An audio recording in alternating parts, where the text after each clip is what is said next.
c'est l'indication ou bien recommandation pour le traitement empirique. Ils ont insisté comme recommandation. Présentation suivante, les aspergilloses invasives en réanimation. Et on appelle le professeur Benhossi. Pathogène, à savoir le Fumigatus qui est... Donc c'est des espèces saprophytes et ubiquitaires, c'est-à-dire on les retrouve partout. C'est des spores qui sont même pour les oiseaux. Donc en Algérie, l'incidence n'est pas vraiment de l'ordre de 7% environ. L'Aspergillus fumigatus est responsable de plus de 80% de l'aspergillose.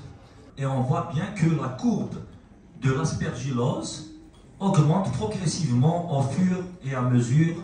L'aspergillose, tout de même, a augmenté d'une façon exponentielle.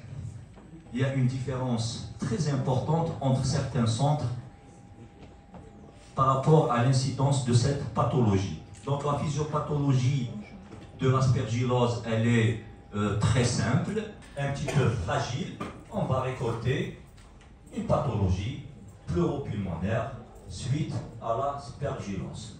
Je commencerai par le professeur Hamidi et les questions en rapport avec... Alors, je voudrais savoir, est-ce qu'il y a des moyens préventifs pour un petit peu éviter, autant que peu, les PAVM acquis sous ventilation mécanique? Dans des PAVM, c'est de penser à les prévenir. Et comme vous savez, nous travaillons aujourd'hui en réanimation. Généralement, c'est des mesures qui ont été validées dans la littérature et qu'on utilise pour nos malades. Je dis par exemple, tous les jours, nous devons discuter l'arrêt de la sédation de nos malades. Et donc, du coup, on réduit donc, la pneumonie acquise sous ventilation mécanique. Tous les jours, nos malades doivent être d'une manière générale de l'hygiène et un élément important pour prévenir. Voilà ce que je... Comme les soins de bouche, les aspirations plus quotidiennes peuvent réduire ces infections. Deuxième question, comment vous expliquez la différence de type de germes qu'on retrouve en Europe, aux États-Unis et en Algérie? Je perds le mot.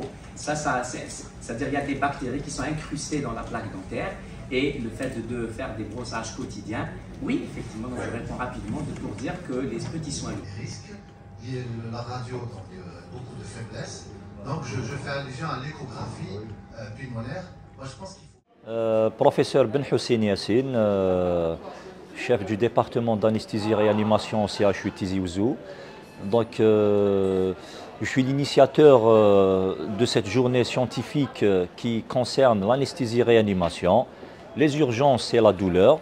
Donc, j'ai fait appel à des éminents professeurs et aux différents représentants de sociétés savantes algériennes pour discuter des nouveautés, des nouvelles recommandations formalisées d'experts par rapport à la prise en charge de nos patients au bloc opératoire et bien sûr dans les lits de réanimation pour apporter un nouveau souffle à nos pratiques quotidiennes et cela va avoir comme conséquence l'amélioration de la prise en charge de nos patients sur le territoire national.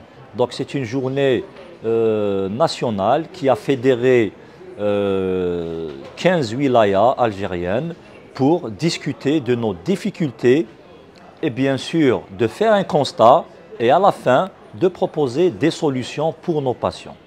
Donc nos pratiques ont vraiment abouti à des avancées assez conséquentes depuis des années. Il faut avoir à l'esprit que l'anesthésie-réanimation, c'est une jeune spécialité par rapport aux autres. Donc, l'évolution de la spécialité, dans le sens bien sûr positif, a été très remarquée et remarquable depuis une décennie.